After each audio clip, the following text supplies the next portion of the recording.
La matinée du dimanche a été marquée par une alerte aérienne de grande ampleur dans toute l'Ukraine. Une deuxième en quelques heures, en raison d'une menace de frappe balistique russe à la manière de celle qui a frappé Kryvyi Rih il y a moins de 2 jours. Des explosions ont retenti dans la capitale, Kiev. Plusieurs bâtiments ont été touchés par des incendies. 3 personnes ont été blessées.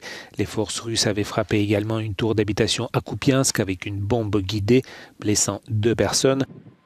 Le deuil national a été déclaré en Ukraine ce dimanche pour les victimes de la frappe russe sur Kryvyi Rih vendredi. Le bilan s'élève à 18 morts, dont au moins 9 enfants, le plus jeune n'étant âgé que de 3 ans. Au moins 72 personnes ont été blessées, la moitié sont encore à l'hôpital, dont 17 dans un état critique. Le président ukrainien Volodymyr Zelensky estime que les attaques incessantes du Kremlin mettent en évidence son manque de volonté de mettre fin à la guerre et il accuse Vladimir Poutine d'entraver les efforts de cessez-le-feu. Des centaines de kilomètres de littoral pollués par le pétrole. Dans le détroit de Kertch, qui sépare la Russie de la Crimée, territoire ukrainien occupé depuis 2014, les autorités russes continuent le nettoyage de la marée Noire de décembre dernier.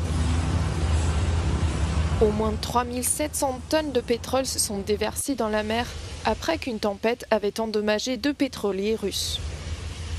L'incident, qualifié de catastrophe écologique par le président russe Vladimir Poutine, a entraîné la mort de plusieurs dizaines de cétacés et a contaminé des milliers de tonnes de sable et de terre.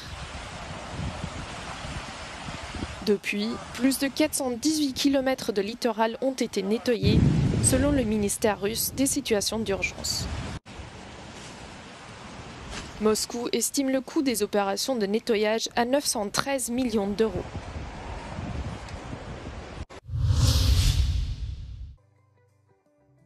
Nouvelle journée de manifestation dans plusieurs villes américaines contre le président américain Donald Trump et son proche conseiller et patron de Tesla, Elon Musk.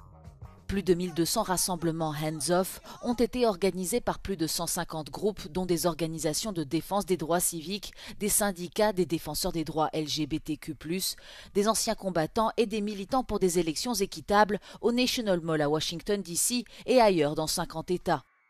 Les manifestants ont protesté contre les mesures de l'administration Trump visant à licencier des milliers de fonctionnaires fédéraux, à fermer des bureaux locaux de la sécurité sociale, à expulser des immigrants, à réduire la protection des personnes transgenres et le financement fédéral des programmes de santé. Des citoyens américains vivant en Europe ainsi que des ressortissants étrangers critiques à l'égard de Trump ont participé à des manifestations à Londres et à Berlin. Les contestataires ont également dénoncé la politique étrangère des États-Unis et ont défendu l'Ukraine face aux récentes attaques russes sur son territoire.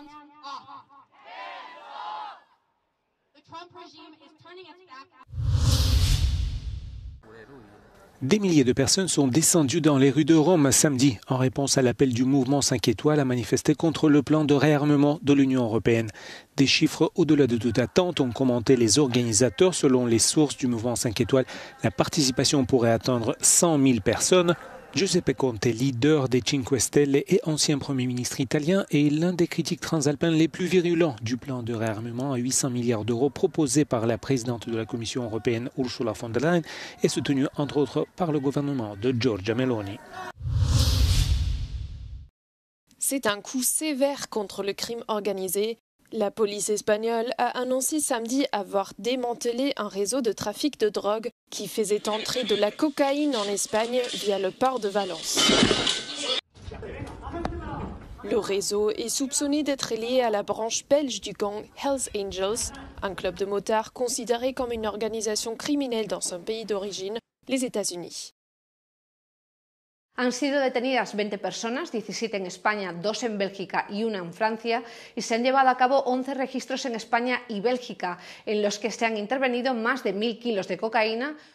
Au-delà de la découverte de plus d'une tonne de cocaïne, l'opération coordonnée par Europol a permis la saisie de 2 armes à feu, 15 000 euros en espèces, 60 téléphones portables et 8 véhicules de luxe. Les forces de l'ordre ont également bloqué 27 comptes bancaires et saisi 8 biens immobiliers. Parmi les 20 personnes arrêtées, 10 ont été placées en détention provisoire, selon la police espagnole.